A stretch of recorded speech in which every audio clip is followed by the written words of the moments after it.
afternoon. At the tone, Pacific Daylight Time will be 5, 4, and 30 seconds. What? Oh my God, we're having an earthquake. Wait a minute. Hold on. Can you feel that? Yes, I sure can. Okay, this is interesting. There go the lights. Oh.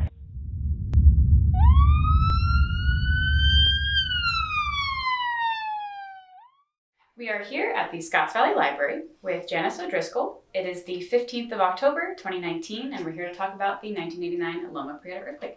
Thank you for being here. I'm happy to do it. Would you start by telling me how long you've lived in Santa Cruz? I've lived in Santa Cruz since October 1985, so I haven't done the math, so I don't know how long that is, but it's been a while. 34 years. 34 years. I think. All right. All right, can you share your earthquake story? Before, during, and after? Mm-hmm.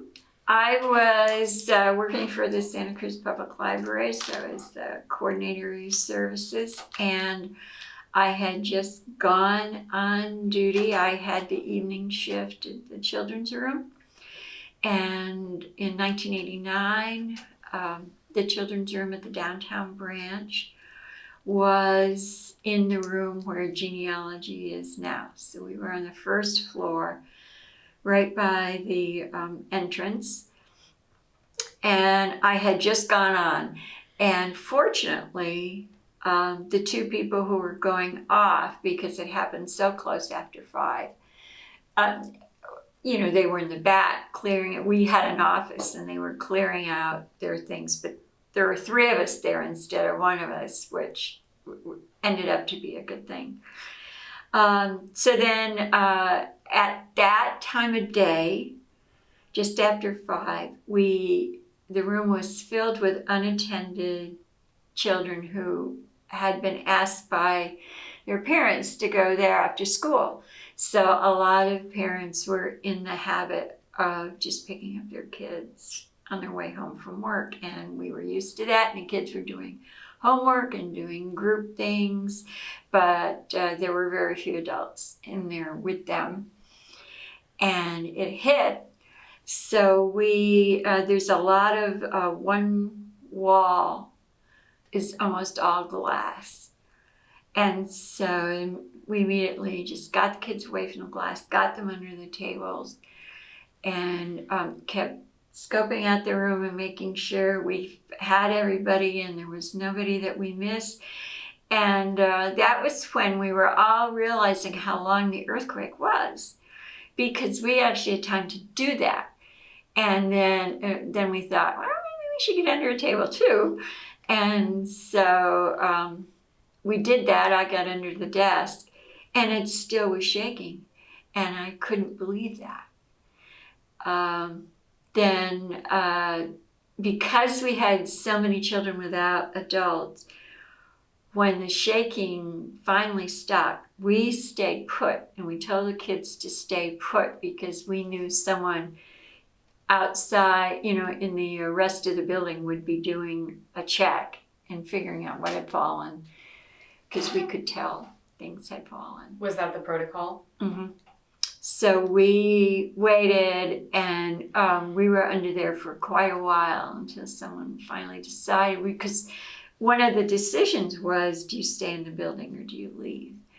And the thing about leaving is you don't want to be where something can fall on you. There are wires, there are trees. You have to, where can we go safely? And so it was finally determined that we go into the middle of a parking lot next door to the branch and have the kids in the middle of the parking lot. And that would be the safest place for us to be. So they cleared out the branch, the adults and everybody who was in the rest of the building, and then we took the kids all out at the same time. And we had all been trained, and we knew that we were immediately emergency workers. So we knew that part. So, and we knew immediately that we were going to be staying with those kids, because there was no way to know how long it would take their parents to find them or what was going on with their parents. And so we took them out, into the parking lot, and it was astonishing because there's so much dust. There's so much dust in the air. You could see there was a lot of damage on Pacific Avenue, but we didn't necessarily know that at the time. But you could see the dust coming up, so we knew something was going on. There were some homes that whose gas pipes had broken, and so they sprung leaks, and there were fires. We knew there were fires, but you didn't know what it was. We had no idea. There were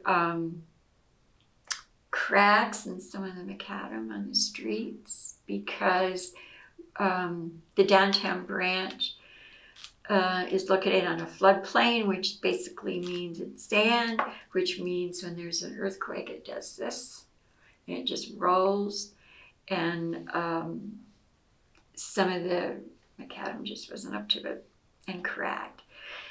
So the thing that, and when I said that we were trained to know we were emergency workers, the one thing that you can't know, that I hadn't even thought about really, was that you can't get to your own family.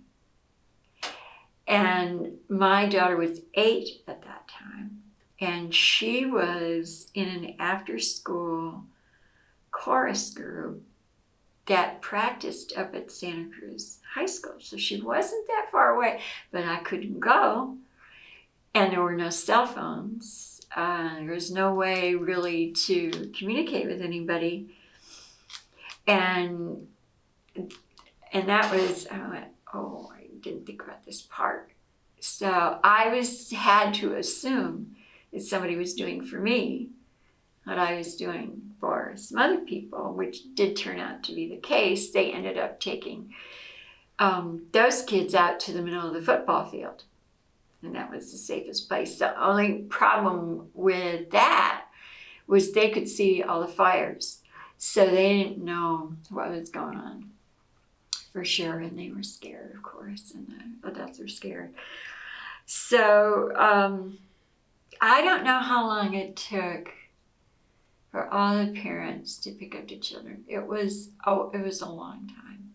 It was,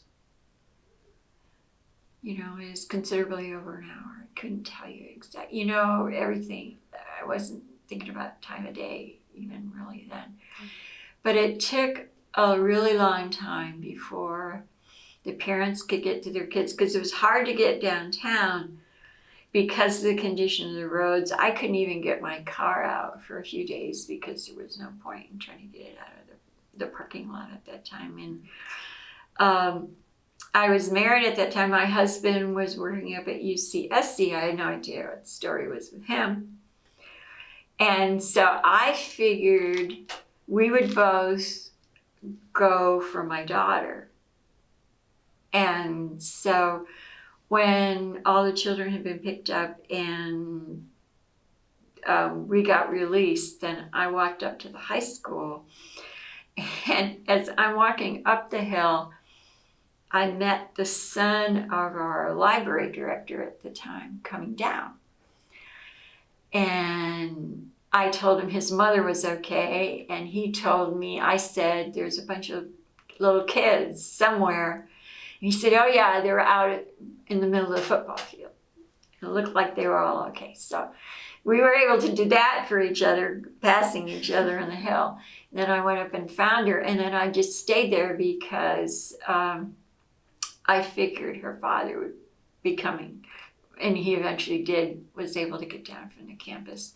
And he was still able to use the car, so we were able to go home. And I just left my car at the library for several days and just walked or biked in the days following, because we had to go in because we were emergency workers and we had to survey the damage. So immediately that's what it was. When we got home, we lived in the west side. We lived in one of those cottages that people just added on to, so it turned out that the place where I lived had 3 different foundations, depending on. And the middle one was the one that cracked. So we couldn't go into the house, so we pulled out our tent from the garage, because we had a backyard where there were no power lines. And then there were 4 other families in the neighborhood who came and camped in our backyard because it was big enough, and we were the only ones who didn't have that sort of thing to worry about. But we all had young kids, and the other thing about earthquakes of that size is young kids in particular are very sensitive to the tremors, and they can feel the next earthquake before most of the grown-ups can. They can just feel them. My daughter was one of those, and it drove the children crazy because they could feel it coming, and they would say, it's coming, and then the rest of us would get ready, and it would come because there were lots of aftershocks. There were so many aftershocks, and it went on for months, it seemed. There were just so many, and it tired you out after a while, and it really tired the children out because they kept feeling them, and they kept being scared, and it wasn't the sort of thing they could get used to. So we camped out. Because then what you had to do was wait for engineers. They had a whole group of engineers that some were local and some they brought in from all over the country to come and check everybody's houses. And of course, we had to have all the libraries checked before anybody could go in. And that just took a lot of time. And when we would, we'd go back into the library, and then of course there were books and things all over the floors. On the 2nd floor of downtown, we had not had seismic supports for our shelving.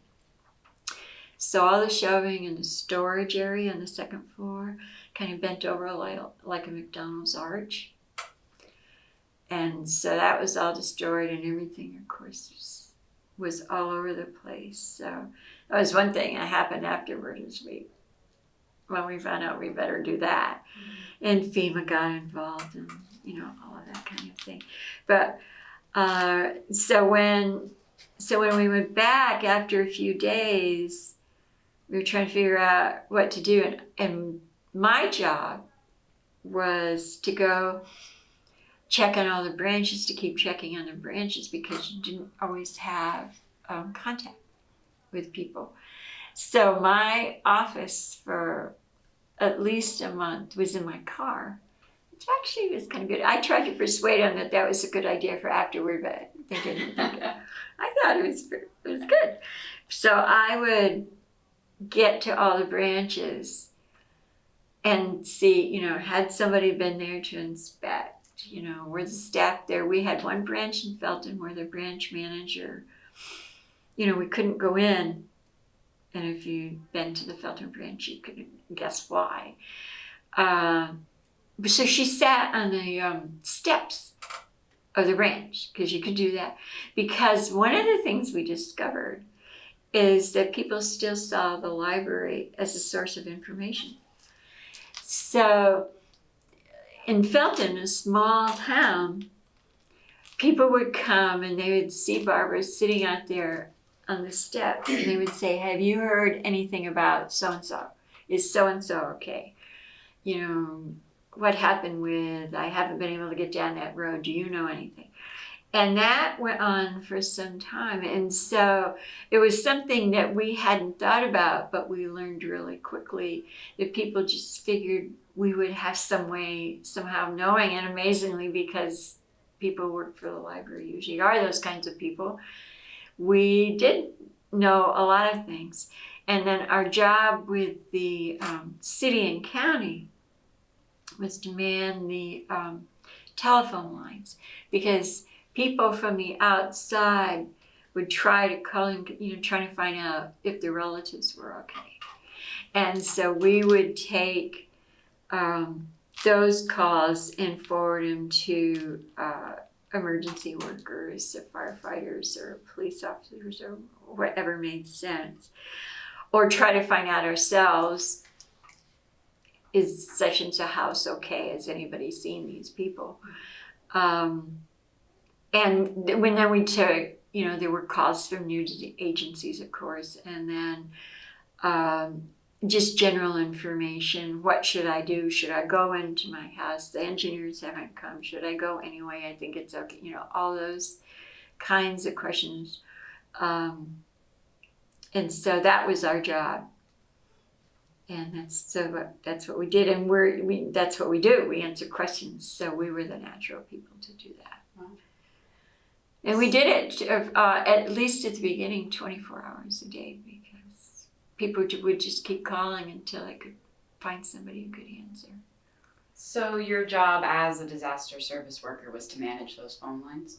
Mm-hmm. Well, I was, the city was there was an emergency worker assigned to it, but I was part of the staff that we would have shifts just like you would have shifts in a regular library setting. So, but that's what we did. Having lived in California since the early 80s, had you been in an earthquake before? Oh, that's such a funny question. Because I had been in an earthquake before, but it was in Ecuador, not in California. And it was a much bigger earthquake. The difference was that I was living in a small Quichua village, and my husband had a Fulbright, and we were there for the year studying Indian music. And they actually had a room in their schoolhouse that the teacher didn't want to use, so that was the room we were living in. So we were living in the schoolhouse, which was built by the Lions Club in Virginia. And but it was made of concrete, blocks and everything. And neither one of us had ever been in an earthquake before that one. And that one was centered in Colombia. It was an 8.5, but we were, in the Andes, so we were right on the line. And the difference was that you're not in a big urban area. I mean, you may not think of Santa Cruz as an urban area, but it's certainly more urban than the Saiba volcano in Ecuador. So the mud houses just fell down, and they all ran out, and then their custom was to sleep outside for a month before they would start rebuilding. Of course, we didn't know any of that because we had only been in country for a month at that time. And so when the earthquake hit in the middle of the night, and we watched the cement blocks moving, and we were stupid because we didn't think about what was going on. We were saying, I must see an earthquake. Oh, look at that. I was sitting here watching the blocks moving. And then the windows were framed in iron, metal, some kind of, I assume it's iron. And the metal would wave like this. And we were laying there going, wow, look at that. And so all the people in the village assumed we were dead because we were not running out. Oh, wow. And so when the earthquake stopped, and we didn't know anything about aftershocks, we didn't know anything, we just sort of said, oh, all right, and then try to go back to sleep. They were sure we were dead. So in the morning, we walked out, and they were all going, oh, you're alive. We're going, well, yeah. And then they explained everything to us. But it wasn't, I don't know whether it's because we were out, and so we slept outside too. And I don't know why it wasn't as frightening. Maybe it was because we just didn't know any better. Yeah. But when the Santa Cruz earthquake hit, that was really scary. It was noisier, it was much noisier. And you could hear and sense things falling, and the dust was enormous. So like in Ecuador, when a mud building falls, it just kind of just collapses. And this is way different. It was not so. On the Richter scale, it was less of an earthquake, but it was more frightening. So, yeah. Did you know how significant that earthquake was, the Santa Cruz earthquake, when it was happening? I did know that it was going to be difficult because it went on for so long. It went on for longer than that Colombian earthquake did. Because the Colombian earthquake was like that. And it went on for a little while, enough to notice all those things, but then it stopped. And this earthquake just seemed like it was never going to stop. Mm-hmm. And it would get stronger and then go back down, and then a little bit stronger and go back down. So I knew it was not going to be good. Did the earthquake impact your life? And if so, how? You mean long term? Yeah. I never have less than half a tank of gas in my car. I didn't have an earthquake kit. And I'll confess that I probably should check mine and update it. You have one now? I have one now, but I haven't updated it. And last night kind of reminded me, because we had a little earthquake last night, I better check everything. And there's probably new things that you're supposed to have in them that I probably don't have. And I keep mine in the car. That is probably, I'm still confused about where I should have one, because you never know where you're going to be. But I keep mine in the car. And so I don't know. But, and then, in my artwork, for a while, I did things that obviously were coming from the after effects of the earthquake. And certainly trying to be conscious of helping my daughter calm down. We eventually had to, because she kept sensing the aftershocks and because there were so many, we one day we just said, we have to get out of here. We have to get out of here, but where do we go?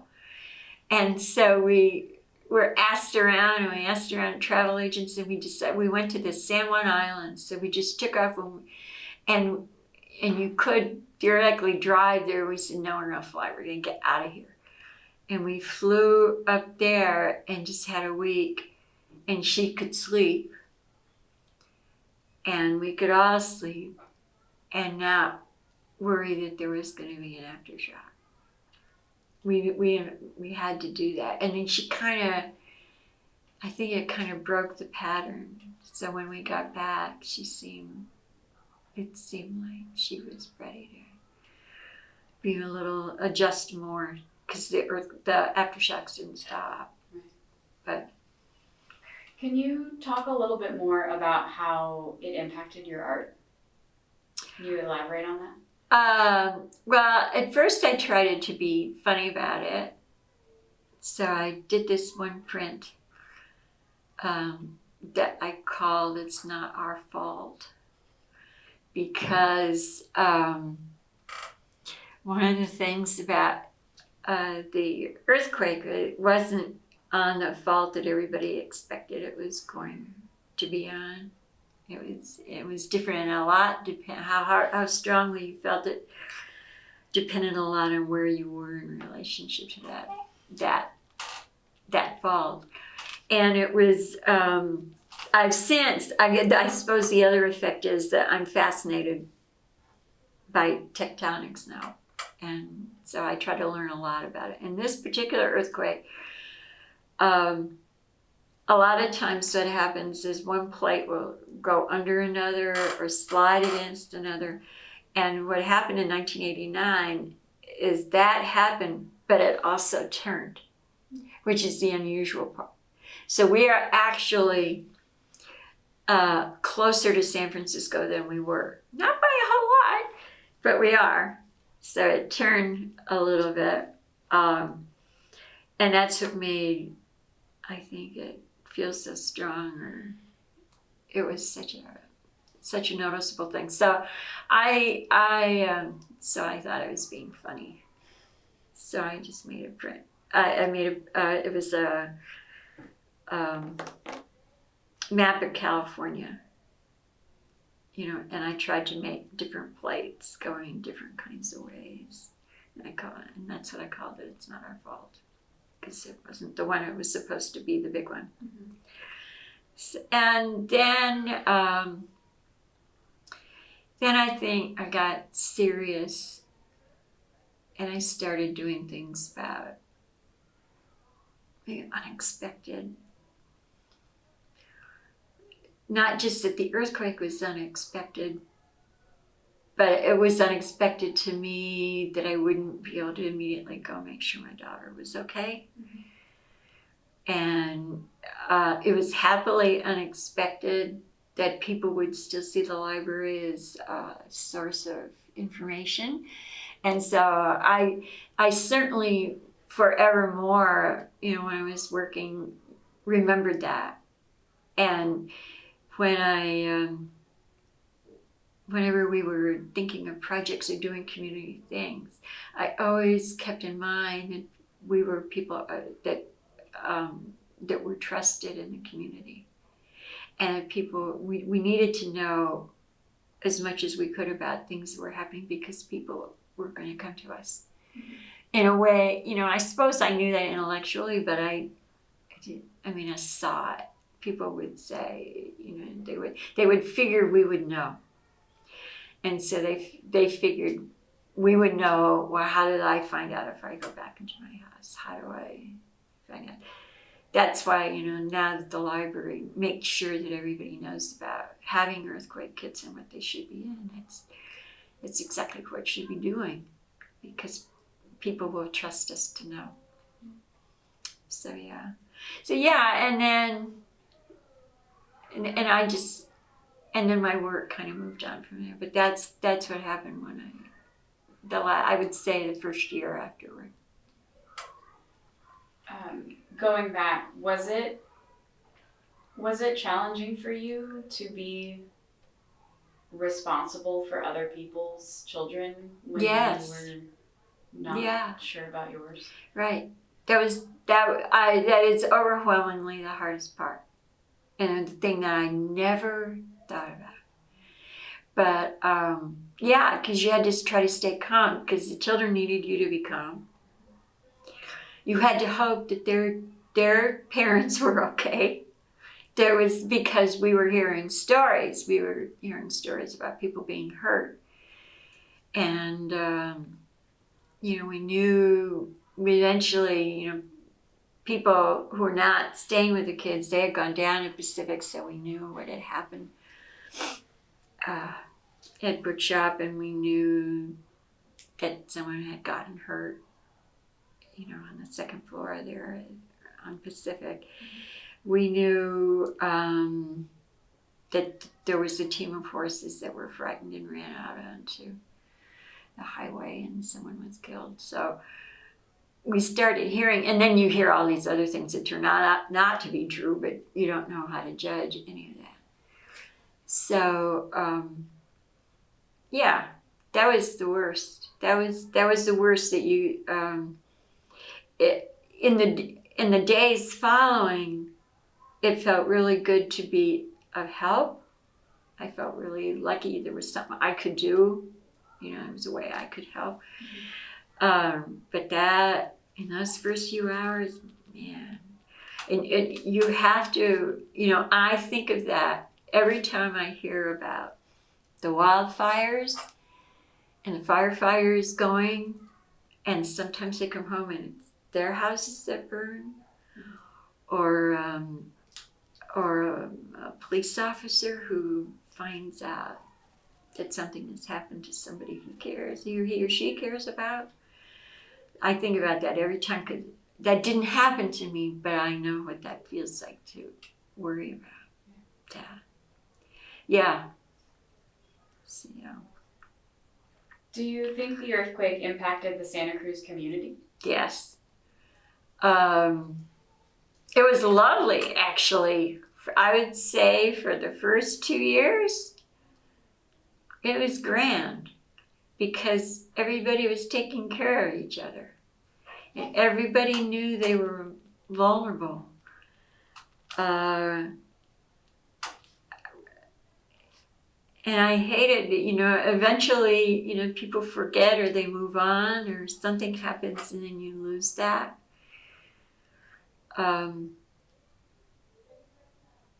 But for a long time, everybody was watching out for everybody. It was great. And people were trying to actively solve problems. How can, these things happen? How can we keep this from happening? Because everybody knew that it wasn't over, that either there would be more aftershocks or there would be more earthquakes.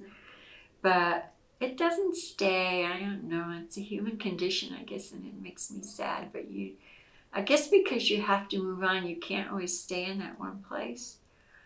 The only place where I've ever noticed that that hasn't happened is in New York for 9/11. It's still the same there. It's that feeling right afterward. It's still there. When I go back, it's still there. But that's the only place I can think of, in my experience, where that didn't go away. Were you in New York for 9/11? No, but I had family there. I have a lot of family that lives there, and family that actually, I have one member of the family that was just came out from the subway just as the first plane went into the building, because she was a judge, and she was going to work, and down there, she ended up having to walk all the way back to Midtown because that was the only way to get back at that time. So, but I go there often, and it's taken me quite a while, but last year I finally was able to go back there. I hadn't been able to go back for a long time. But anyway, but that's probably not going to go away. Maybe until everybody who remembers the way it was isn't there anymore, I suppose. But yeah. But here it lasted a long, I think 2 years is a long time. I would say it was about 2 years before everybody kind of went back to how they usually are. Sure. Inevitably. What's it like to reflect on your experience 30 years later? I did think about that when I knew I was coming here. And part of me can't believe it's been this long already. And part of me says, it wasn't that long ago, and we all can still point to things that haven't quite been repaired. Mm-hmm. And haven't certainly, well, it's never going to be the same, but there's some recovery that still hasn't happened. But mostly it does seem like a long time ago. Long enough so that I worry that people aren't prepared for when it happens again. Yeah, it's surprising to me. That people don't prepare for emergencies, or? Yeah, I guess, it's if you live in California, something like this is going to happen, but maybe I don't know. I'm not going to guess why people do what they do. Maybe you have to have something like that happen for you to think that this could happen to me, actually. I don't know. But yeah, I think I'm so glad that you're recording this, just not just because after a while people won't know what happened, but also to remind people they should be thinking about this. And if you have family, you have to have a plan. What are you going to do? What are you going to do if you're not all in the same place? What are you going to do? How are you going to get a hold of each other? And that's still important. Yeah. Is there anything else you'd like to add that we didn't cover? Yeah,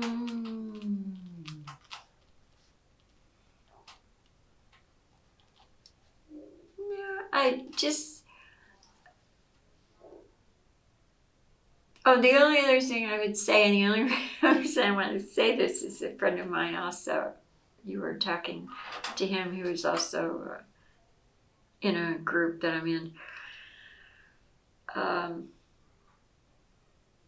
It's sad about the Cooper House, but it really, it was really damaged. And a lot of people think that they just willy-nilly took it down, and they didn't. I mean, there were places where the walls weren't meeting. I mean, I suppose theoretically you can fix anything, but that's the only thing. Because I do hear that. I hear people talking about that. Oh, it didn't have to happen. But I think they did have to take it down. But and nobody was happy about it. But that's the only thing that I hear people talk about. And I say, I talked to a lot of people who went in there, and it wasn't safe. Did you have fond memories of the Cooper House? Yes, everybody loved it. Oh goodness, yes. Yeah, we used to go there for lunch. It was fun to just sit out there and, arrange to meet people there. It really was. It was just so hard not to have it there. But, that's what happened. And I don't think anything nefarious happened. It really was damaged. That's the only other thing I would say that people have mentioned to me who maybe weren't here or maybe were. Yeah. But yeah, I think I've told you everything. Great. My story. Janis, I really appreciate you coming here and sharing Sure. your story with us. Well, I'm happy to do it. I'm glad that the library is doing this, and I hope it's many decades before anything has to be done again. Thank you. Thank you.